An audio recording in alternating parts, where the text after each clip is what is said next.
Funding for this program is provided by. Additional funding provided by.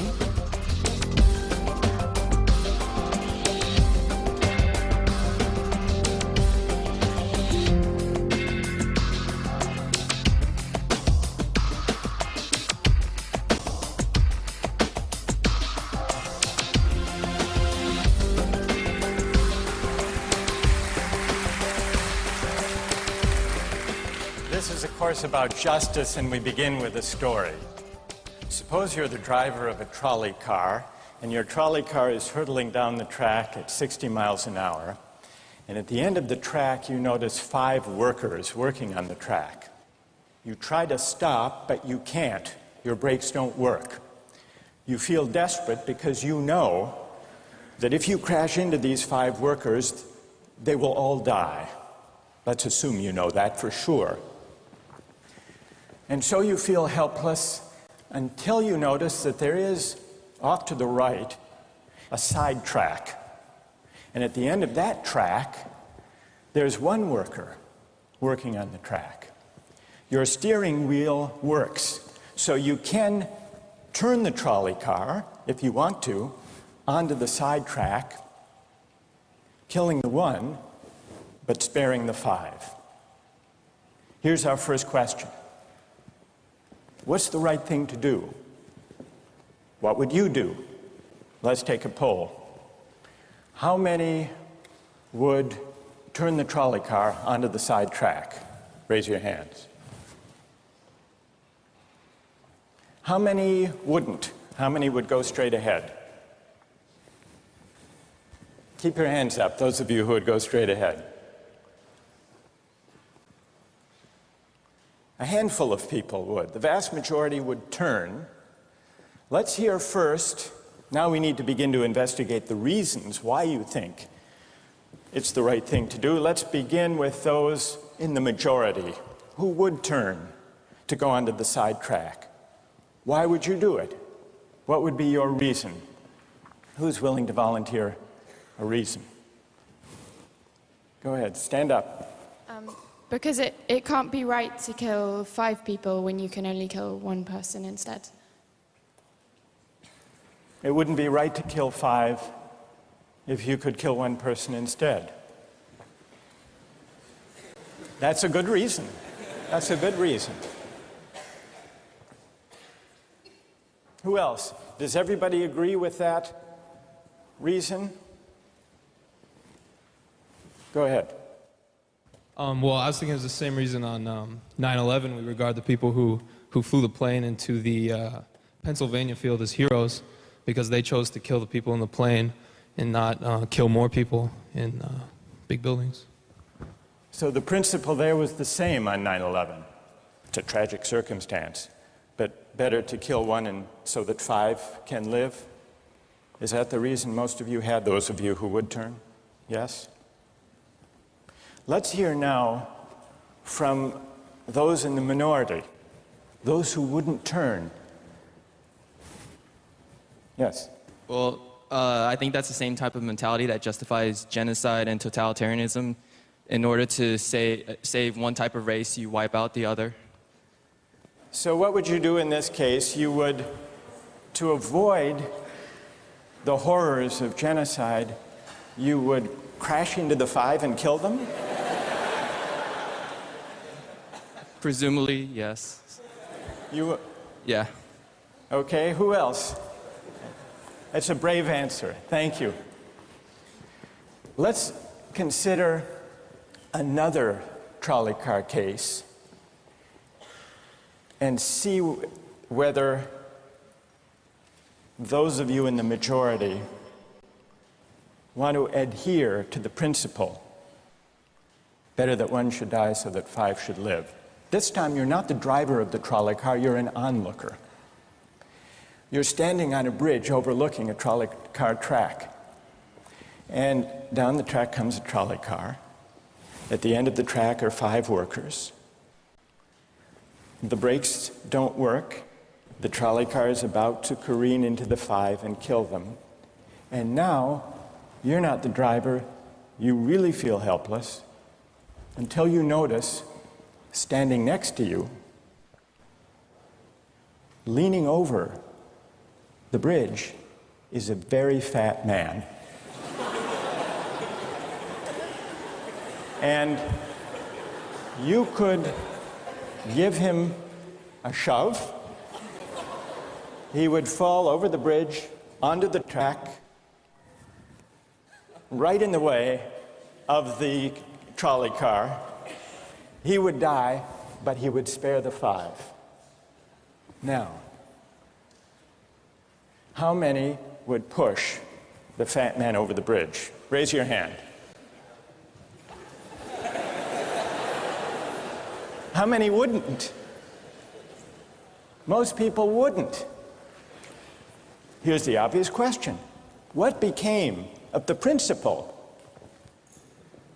Better to save 5 lives even if it means sacrificing 1. What became of the principle that almost everyone endorsed in the first case?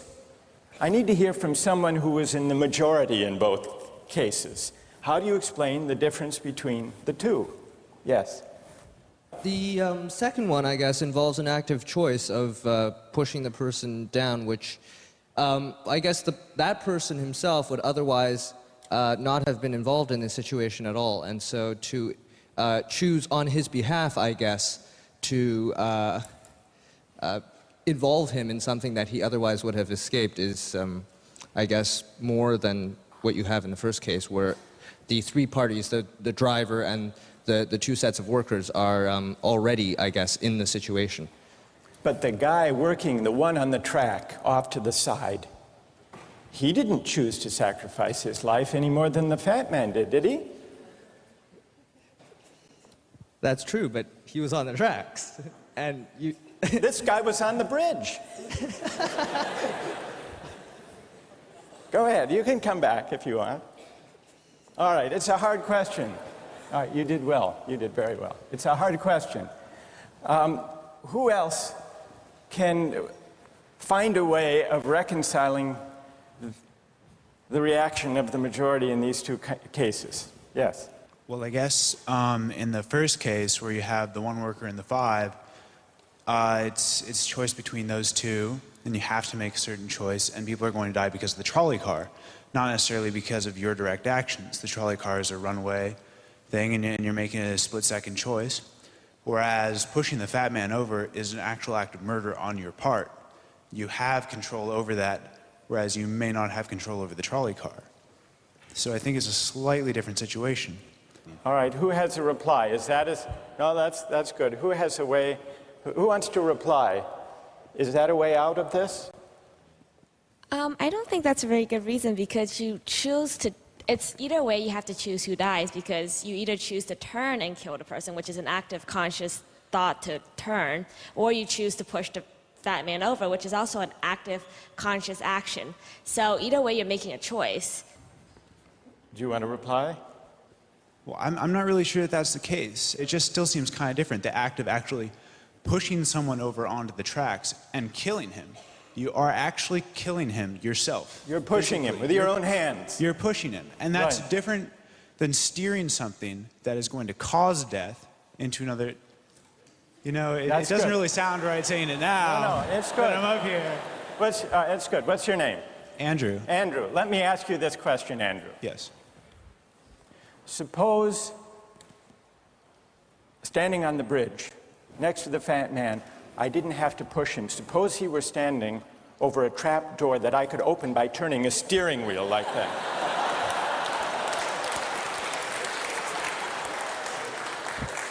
Would you turn? For some reason, that still just seems more wrong. Right? I mean, maybe if you accidentally like leaned into the steering wheel or something like that. But, or say that the car is hurtling towards a switch that will drop the trap. Then I could agree with that. Fair enough. It still seems wrong in a way that it doesn't seem wrong in the first case to turn, you say. And in another way, I mean, in the first situation, you're involved directly with the situation. In the second one, you're an onlooker as well. All right. So you have the choice of becoming involved or not by pushing the fat man. Let's forget for the moment about this case. That's good.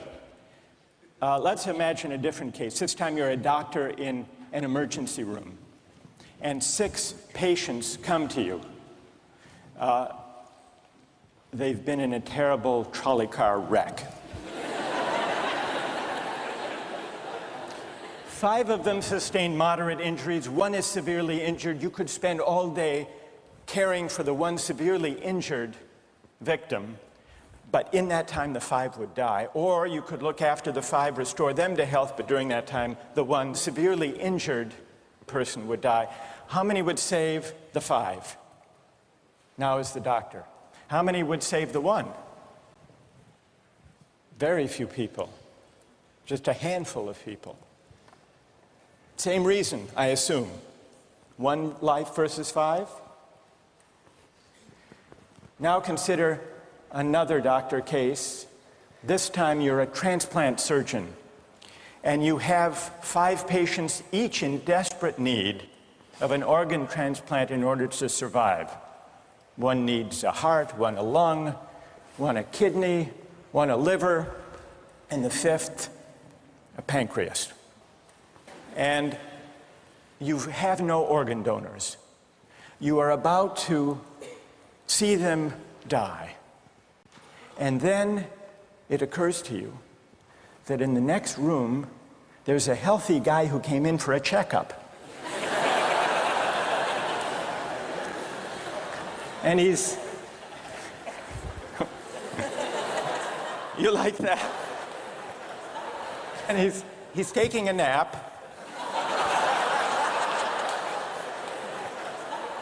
You could go in very quietly, yank out the 5 organs, that person would die, but you could save the 5. How many would do it? Anyone? How many? Put your hands up if you would do it.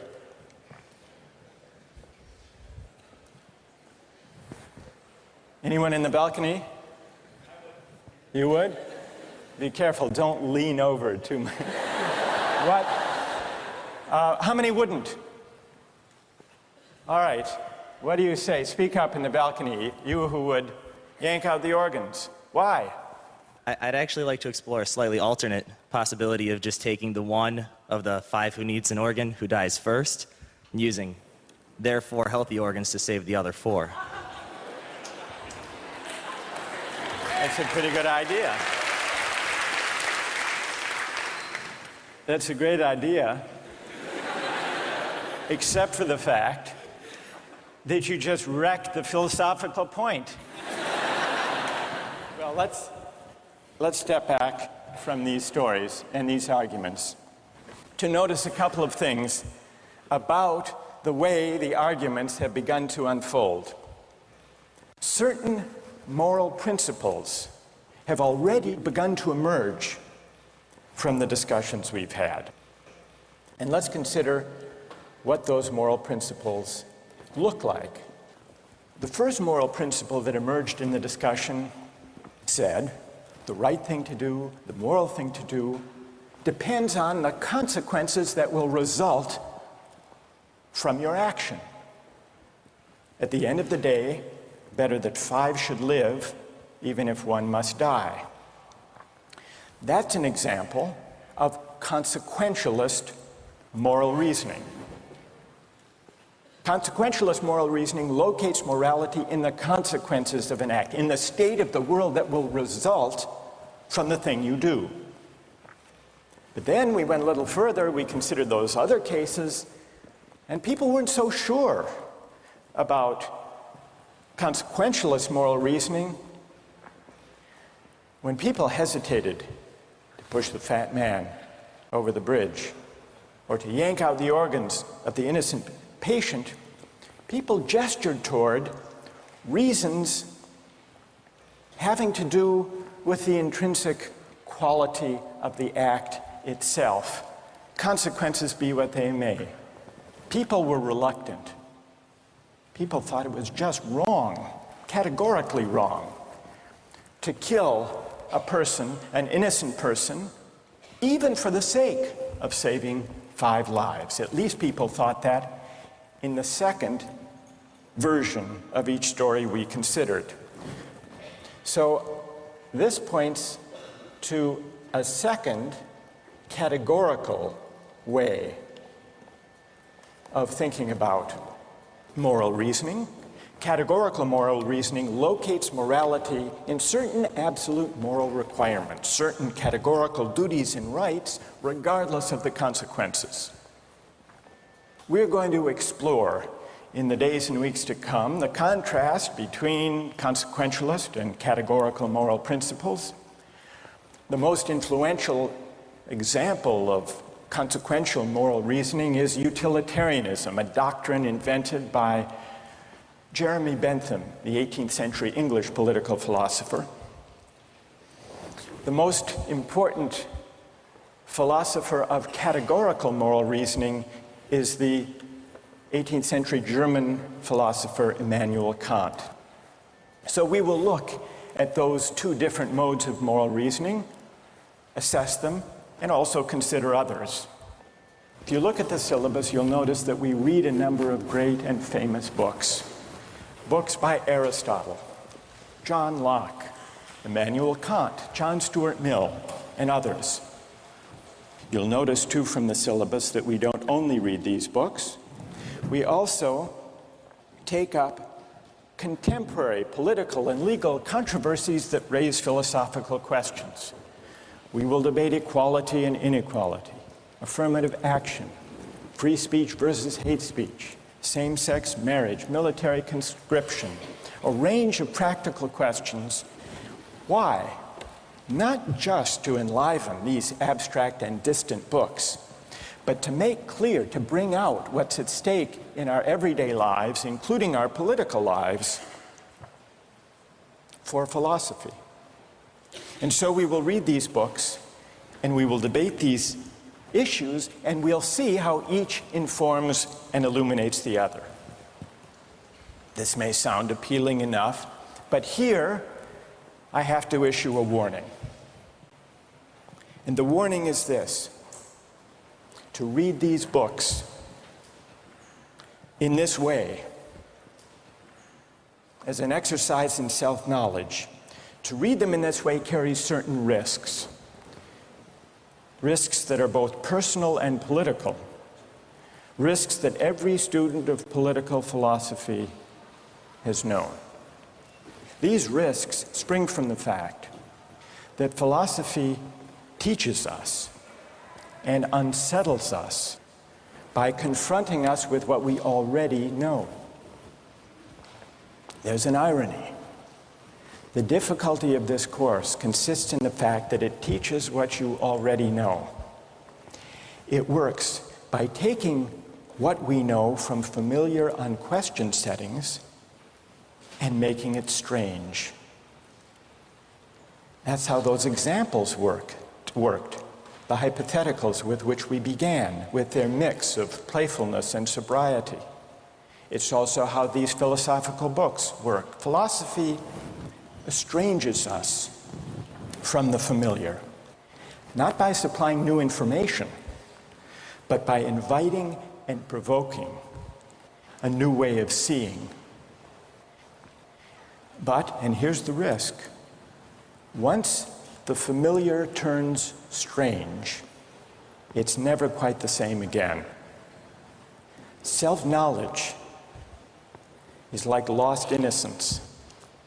However unsettling you find it, it can never be unthought or unknown. What makes this enterprise difficult, but also riveting, is that moral and political philosophy is a story, and you don't know where the story will lead, but what you do know is that the story is about you. Those are the personal risks. Now what of the political risks? One way of introducing a course like this would be to promise you that by reading these books and debating these issues, you will become a better, more responsible citizen. You will examine the presuppositions of public policy. You will hone your political judgment. you will become a more effective participant in public affairs. But this would be a partial and misleading promise. Political philosophy, for the most part, hasn't worked that way. You have to allow for the possibility that political philosophy may make you a worse citizen rather than a better one, or at least a worse citizen before it makes you a better one. And that's because philosophy is a distancing, even debilitating activity. And you see this going back to Socrates. There's a dialogue, the Gorgias, in which one of Socrates' friends, Callicles, tries to talk him out of philosophizing. Callicles tells Socrates, philosophy is a pretty toy if one indulges in it with moderation at the right time of life. But if one pursues it further than one should, it is absolute ruin. Take my advice, Callicles says. Abandon argument. Learn the accomplishments of active life. Take for your models not those people who spend their time on these petty quibbles, but those who have a good livelihood and reputation and many other blessings.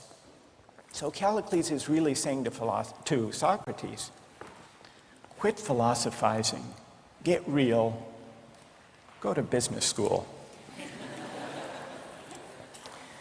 And Callicles did have a point. He had a point because philosophy distances us from conventions, from established assumptions, and from settled beliefs. Those are the risks, personal and political. And in the face of these risks, there is a characteristic evasion. The name of the evasion is skepticism. It's the idea, well, it goes something like this. We didn't resolve once and for all either the cases or the principles we were arguing when we began. And if Aristotle and Locke and Kant and Mill haven't solved these questions after all of these years, who are we to think that we here in Sanders Theater over the course of a semester can resolve them? And so maybe it's just a matter of each person having his or her own principles and there's nothing more to be said about it. No way of reasoning. That's the evasion of skepticism, to which I would offer the following reply. It's true, these questions have been debated for a very long time. But the very fact that they have recurred and persisted may suggest that though they're impossible in one sense, they're unavoidable in another. And the reason they're unavoidable, the reason they're inescapable, is that we live some answer to these questions every day. So skepticism, just throwing up your hands and giving up on moral reflection,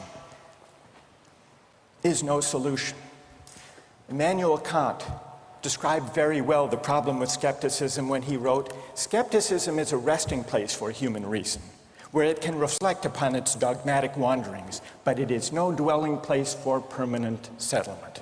Simply to acquiesce in skepticism," Kant wrote, "can never suffice to overcome the restlessness of reason." I've tried to suggest through these stories and these arguments some sense of the risks and temptations, of the perils and the possibilities. I would simply conclude by saying that the aim of this course is to awaken the restlessness of reason and to see where it might lead. Thank you very much.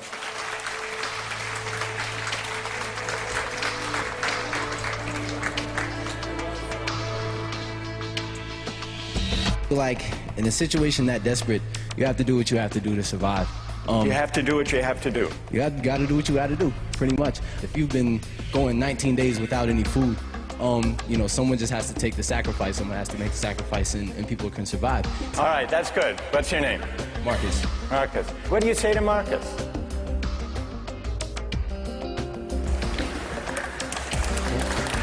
Last time, we started out last time with some stories, with some moral dilemmas about trolley cars and about doctors and healthy patients vulnerable to being victims of organ transplantation, we noticed two things about the arguments we had. One had to do with the way we were arguing. We began with our judgments in particular cases. We tried to articulate the reasons or the principles lying behind our judgments. And then, confronted with a new case, we found ourselves re-examining those principles, revising each in the light of the other. And we noticed the built-in pressure to try to bring into alignment our judgments about particular cases and the principles we would endorse on reflection. We also noticed something about the substance of the arguments that emerged from the discussion. We noticed that sometimes we were tempted to locate the morality of an act in the consequences, in the results, in the state of the world that it brought about. And we called this consequentialist moral reasoning. But we also noticed that in some cases, we weren't swayed only by the result. Sometimes, many of us felt that not just consequences, but also the intrinsic quality or character of the act matters morally. Some people argued that there are certain things that are just categorically wrong, even if they bring about a good result, even if they save 5 people at the cost of 1 life. So we contrasted consequentialist moral principles with categorical ones. Today, and in the next few days, we will begin to examine one of the most influential versions of consequentialist moral theory, and that's the philosophy of utilitarianism. Jeremy Bentham, the 18th century English political philosopher, gave the first clear systematic expression to the utilitarian moral theory. And Bentham's idea, his essential idea, is a very simple one, with a lot of morally intuitive appeal. Bentham's idea is the following: the right thing to do, the just thing to do, is to maximize utility. What did he mean by utility? He meant by utility the balance of pleasure over pain, happiness over suffering. Here's how he arrived at the principle of maximizing utility. He started out by observing that all of us, all human beings, are governed by 2 sovereign masters, pain and pleasure. We human beings like pleasure and dislike pain. And so we should base morality, whether we're thinking about what to do in our own lives, or whether as legislators or citizens we're thinking about what the laws should be. The right thing to do, individually or collectively, is to act in a way that maximizes the overall level of happiness. Bentham's utilitarianism is sometimes summed up with the slogan, "the greatest good for the greatest number." With this basic principle of utility on hand, let's begin to test it and to examine it by turning to another case, another story, but this time not a hypothetical story, a real-life story, the case of the Queen versus Dudley and Stevens. This was a 19th century British law case that's famous and much debated in law schools. Here's what happened in the case. I'll summarize the story, then I want to hear how you would rule. imagining that you're the jury.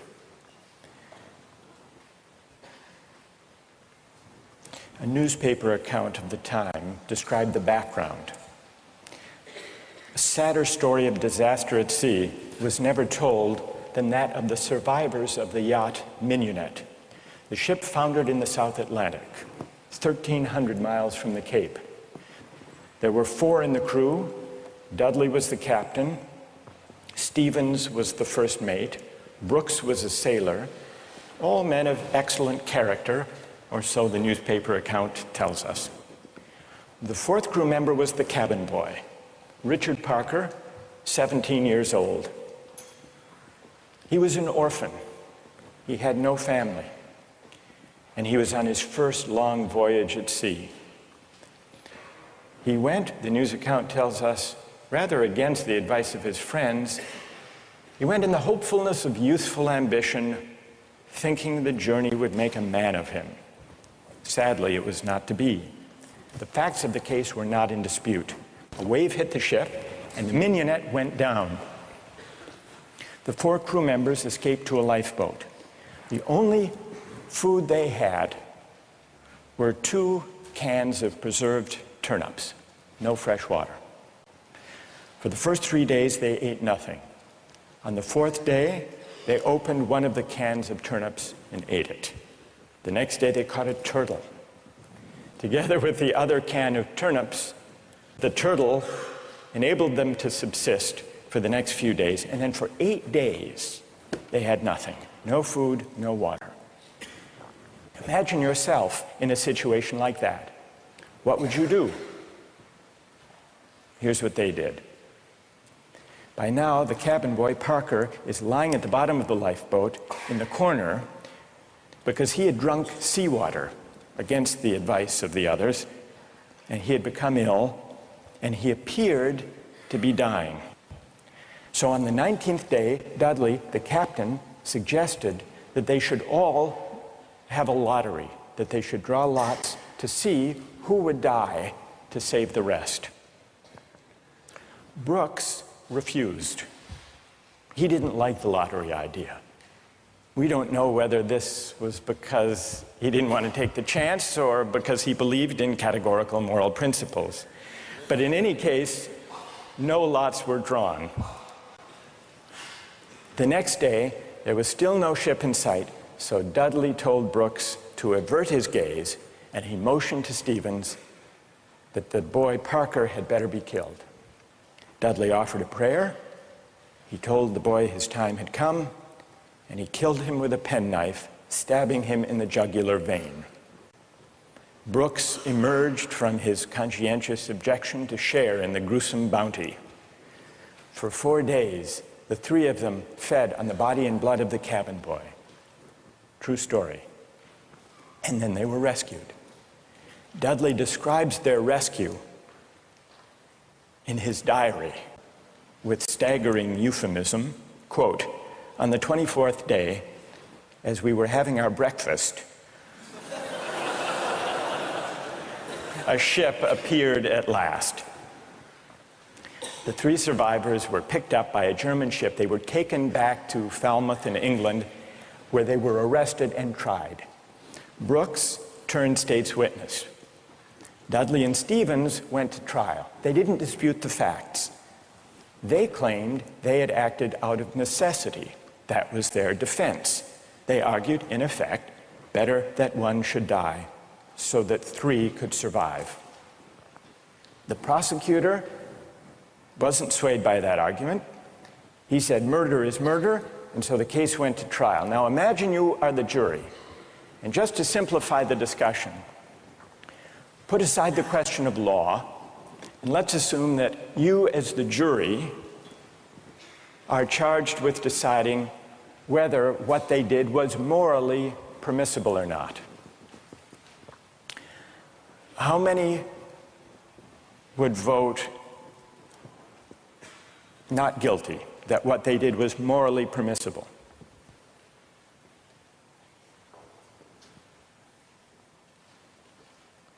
And how many would vote guilty, what they did was morally wrong? A pretty sizable majority. Now let's see what people's reasons are, and let me begin with those who are in the minority. Let's hear first from the defense of Dudley and Stevens. Why would you morally exonerate them? What are your reasons? Yes? I think it is morally reprehensible, but I think that there's a distinction between what's morally reprehensible and what makes someone legally accountable. In other words, as the judge said, what's always moral isn't necessarily against the law. And while I don't think that necessity justifies theft or murder or any illegal act, at some point your degree of necessity does in fact exonerate you from any guilt. Okay, good. Other defenders, other voices for the defense. Moral justifications for what they did. Yes? All right, thank you. I just feel like in a situation that desperate, you have to do what you have to do to survive. You have to do what you have to do. You got to do what you got to do, pretty much. If you've been going 19 days without any food, someone just has to take the sacrifice. Someone has to make the sacrifice, and people can survive. Right. And furthermore, from that, let's say they survive, and then they become productive members of society who go home and start like a million charity organizations and this and that and this and that. I mean, they benefit everybody in the end. Yeah. So, I mean, I don't know what they did afterwards. They might have gone and kill more people, whatever. But what? What if they went home and they turned out to be assassins? What if they went going home and turned out to be assassins? Well, you'd want to know who they assassinated. That's true, too. That's fair. That's fair. Okay. I want to know who they assassinated. All right, that's good. What's your name? Marcus. Marcus. All right. We've heard a defense, a couple of voices for the defense. Now we need to hear from the prosecution. Most people think what they did was wrong. Why? Yes. One of the first things that I was thinking was, if they haven't been eating for a really long time, maybe they're mentally affected, and so then that could be used as a defense, a possible argument that they weren't in the proper state of mind, they weren't making decisions they might otherwise be making. And if that's an appealing argument, that you have to be in an altered mindset to do something like that, it suggests that people who find that argument convincing do think that they were acting immorally. But I want to know what you think. You defend them. You vote to convict, right? Yeah, I don't think that they acted in a morally appropriate way. And why not? What do you say? Here's Marcus. He just defended them. He said, you heard what he said. Yes. Yes. That you've got to do what you've got to do in a case like that. Yeah. What do you say to Marcus? That there's no situation that would allow human beings to take the idea of fate or the other people's lives in their own hands, that we don't have that kind of power. Good. Okay. Thank you. And what's your name? Britt. Britt? Yes. Okay. Who else? What do you say? Stand up. I'm wondering if Dudley and Stephen had asked for Richard Parker's consent in, dying, if that would that exonerate them from an act of murder? And if so, is that still morally justifiable? That's interesting. All right, consent. Wait, hang on. What's your name? Kathleen. Kathleen says, suppose they had asked, what would that scenario look like? So in the story, Dudley is there, penknife in hand, but instead of the prayer, or before the prayer, he says, Parker, would you mind? We're desperately hungry, as Marcus empathizes with. We're desperately hungry. You're not going to last long anyhow. Yeah. You can be a martyr. Would you be a martyr? Yeah. How about it, Parker? Then what do you think? Would it be morally justified then? Suppose Parker, in his semi-stupor, says, okay. I don't think it would be morally justifiable, but I'm wondering even then it wouldn't be. No. You don't think that even with consent, it would be morally justified. Are there people who think, who want to take up Kathleen's consent idea and who think that that would make it morally justified. Raise your hand if it would, if you think it would. That's very interesting. Why would consent make a moral difference? Why would it? Yes. Well, I just think that if he was making his own original idea and it was his idea to start with, then that would be the only situation in which I would see it being appropriate in any way. Because that way you couldn't make the argument that he was pressured, you know, it's 3-to-1 or whatever the ratio was. Right. And I think that if he was making a decision to give his life, then he took on the agency to sacrifice himself, which some people might see as admirable, and other people might disagree with that decision. So if he came up with the idea, that's the only kind of consent we could have confidence in morally, then it would be okay.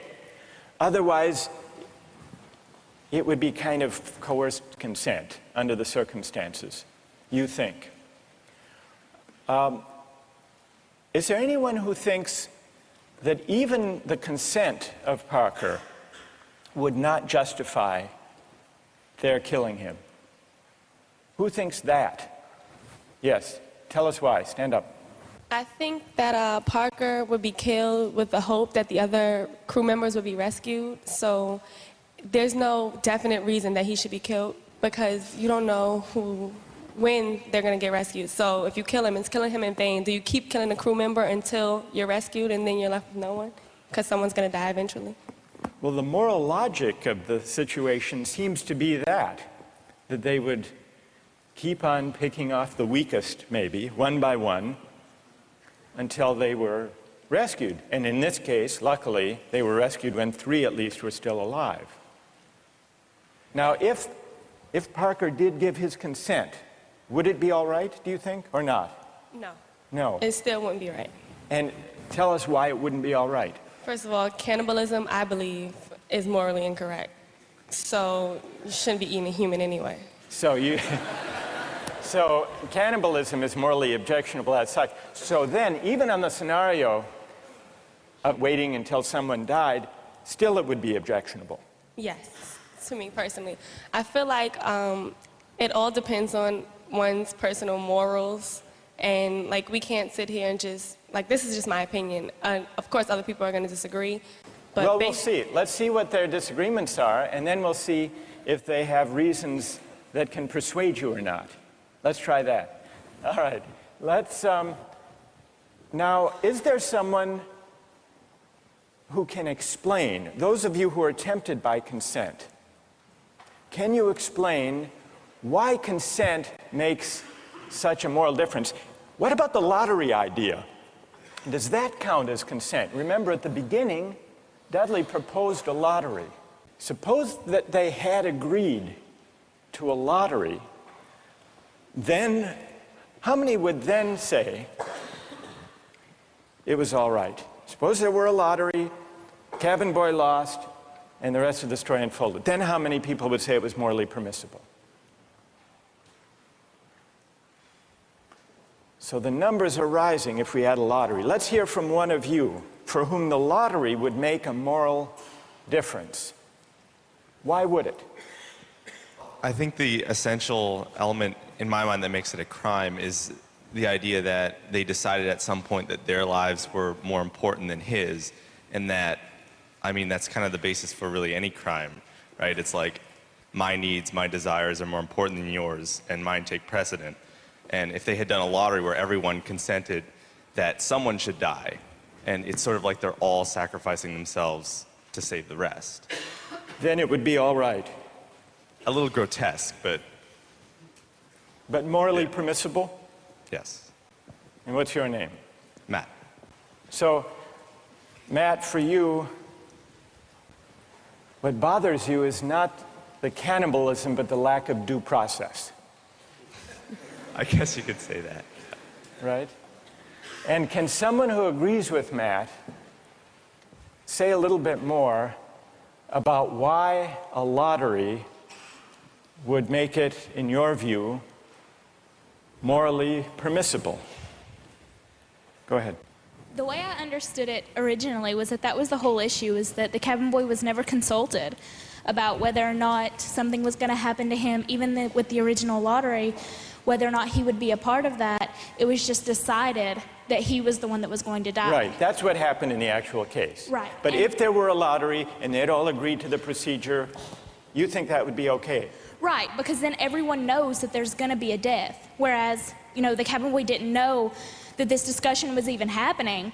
There was no, you know, forewarning for him to know that, hey, I may be the one that's dying. All right, now suppose everyone agrees to the lottery, they have the lottery, the cabin boy loses, and he changes his mind.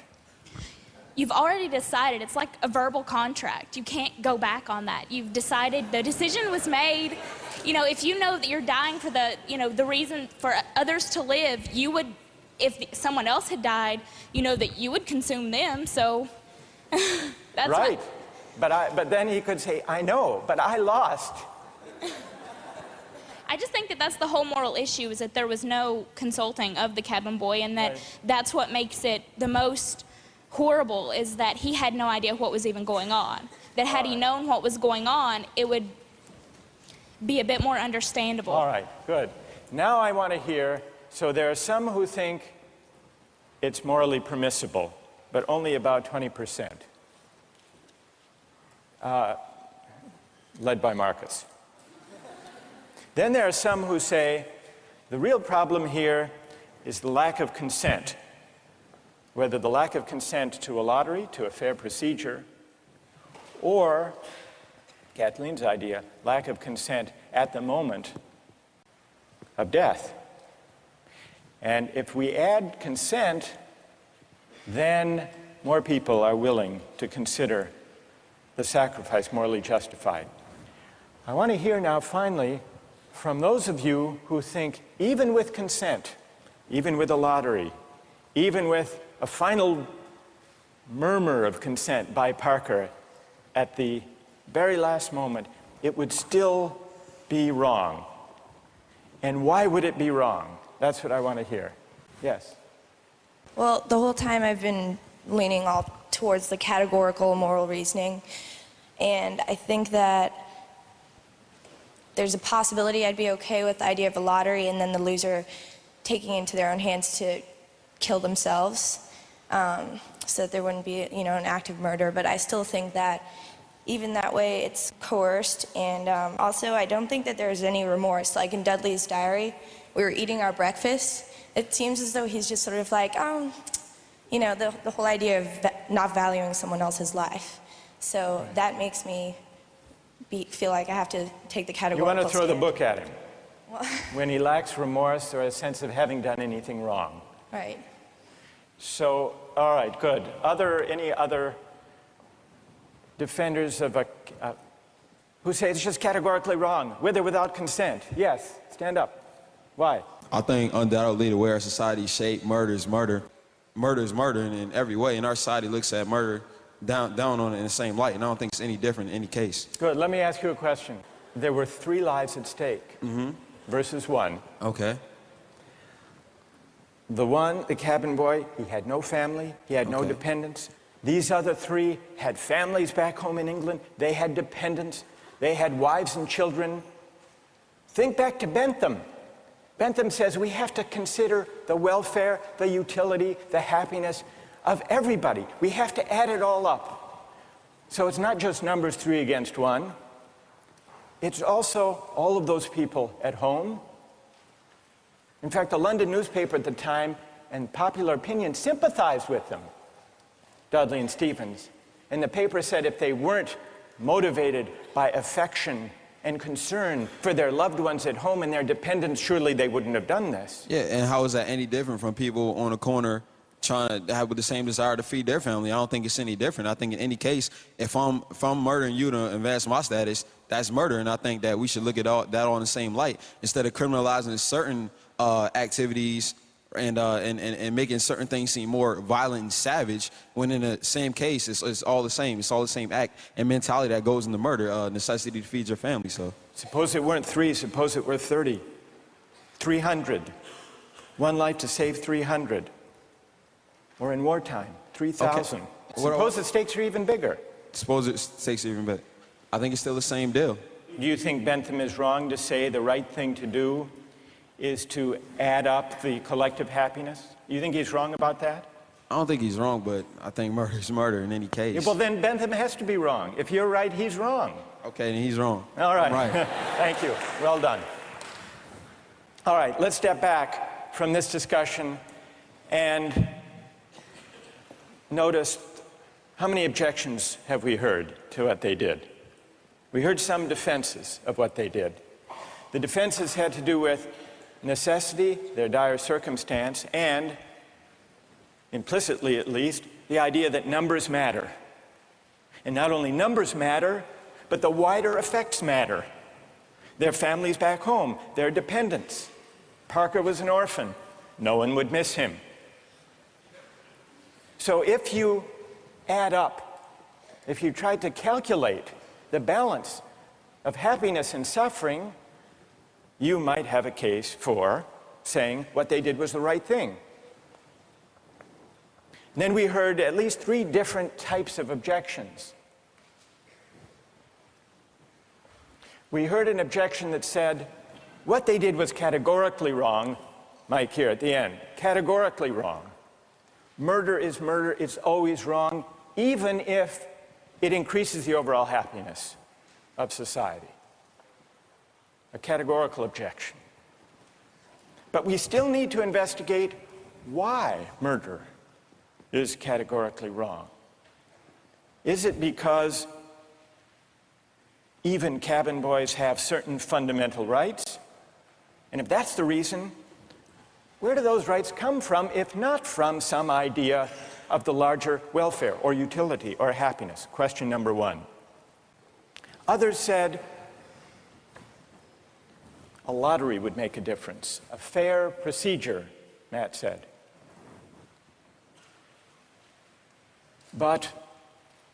And some people were swayed by that. That's not a categorical objection exactly.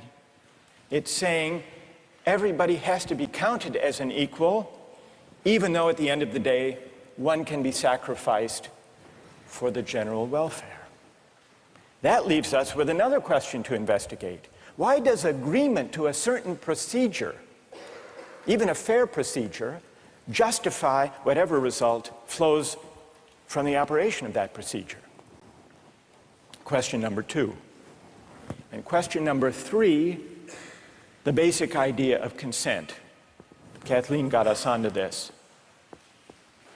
If the cabin boy had agreed himself, and not under duress, as was added, then it would be all right to take his life to save the rest. And even more people signed on to that idea. But that raises a third philosophical question. What is the moral work that consent does? Why does an act of consent make such a moral difference that an act that would be wrong, taking a life without consent, is morally permissible with consent? To investigate those 3 questions, we're going to have to read some philosophers. And starting next time, we're going to read Bentham and John Stuart Mill, utilitarian philosophers. Don't miss the chance to interact online with other viewers of Justice. Join the conversation, take a pop quiz, watch lectures you've missed, and learn a lot more. Visit justiceharvard.org. It's the right thing to do.